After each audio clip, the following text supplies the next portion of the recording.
ఓట్ల నమోదు తొలగింపు అనే అంశాల మీద బీఆర్ఎస్ రాజకీయం చేస్తుంది.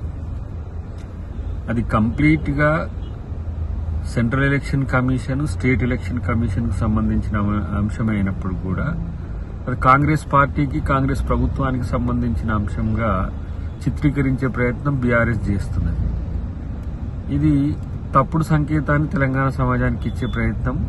రెండవది ఏంటంటే, ఈరోజు అసెంబ్లీకి సంబంధించిన అంశాన్ని వాళ్ళ వైపు తిప్పుకోవడానికి పొద్దుగాల నుంచి వాళ్ళు చేస్తున్న డ్రామాలన్నీ చూస్తున్నాం. మొదటగా యూరియా కొరకని అమరవీళ్ళ స్తూపం కాడ, అటు తర్వాత సెక్రటరియట్ గేట్ కాడ, మళ్ళీ తర్వాత ఓట్ల కోసం అని చెప్పి ఎలక్షన్ కమిషన్ కాడ, ఇంకా ఒక రోజులో ఇన్ని యాక్షన్స్ చేస్తున్న పార్టీగా బీఆర్ఎస్ చరిత్రకెక్కుతుంది. కాబట్టి అసలు ఏ అంశం ప్రజల ముందు ఉండాలనో, ఏ అంశం ప్రజల ముందు ఉండొద్దు అని తెలుసుకుంటే మంచిది. ఒకవైపు ఎలక్షన్స్ నిర్వహించమని వాళ్ళే అంటుంటారు, ఎలక్షన్ కమిషన్ ఎలక్షన్ పని చేస్తుంటే దాంట్లో మాకు నష్టం జరుగుతుందని అంటారు. ఇలా బీసీల రిజర్వేషన్లకు సంబంధించిన అంశంలో చర్చకు వస్తే అది బీసీలకు కాంగ్రెస్ పార్టీ మోసం చేస్తుందంటారు. ఉభయ సభల్లో చట్టం కావడానికి మేము సహకరించినామంటారు.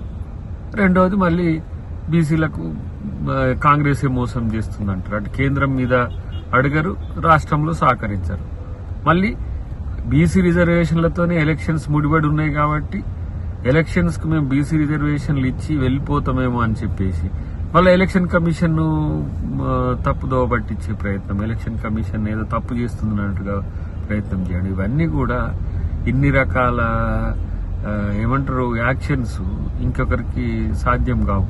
కాబట్టి కాంగ్రెస్ పార్టీ, కాంగ్రెస్ ప్రభుత్వం రాజ్యాంగబద్ధంగా వ్యవహరిస్తుంది. మీలాగా 25 లక్షల ఓట్లు తీసేసి 2018 ఎన్నికల్లో పోయినట్టుగా 80,000 ఓట్లు తీసేసి ఏదో కాంగ్రెస్ సర్పంచ్ ఎలక్షన్లకు పోవాలని ఆలోచన ఉండదు. ఎందుకంటే అది మీరు గతంలో చేసింది కాబట్టి ఇవి కూడా అట్లా చేసిందనేమో అని భయం తప్పితే మరొకటి కాదు. రాజ్యాంగబద్ధంగా, చట్టబద్ధంగా ఎవరు ఇప్పుడు ఓట్ చోరీ జరిగింది కదా, ఇప్పుడు ఓట్ చోరీలో మోడీ లాగాను, ఓట్ చోరీ కంటే ముందు తెలంగాణలో ఓట్ చోరీ చేసింది కేసీఆర్. సో అట్లనో కాంగ్రెస్ ప్రభుత్వము పార్టీలో చేయాల్సిన అవసరం అసలు రాదు. ప్రజలు కాంగ్రెస్తో ఉంటున్నారు, ఉంటారు కూడా భవిష్యత్తులో.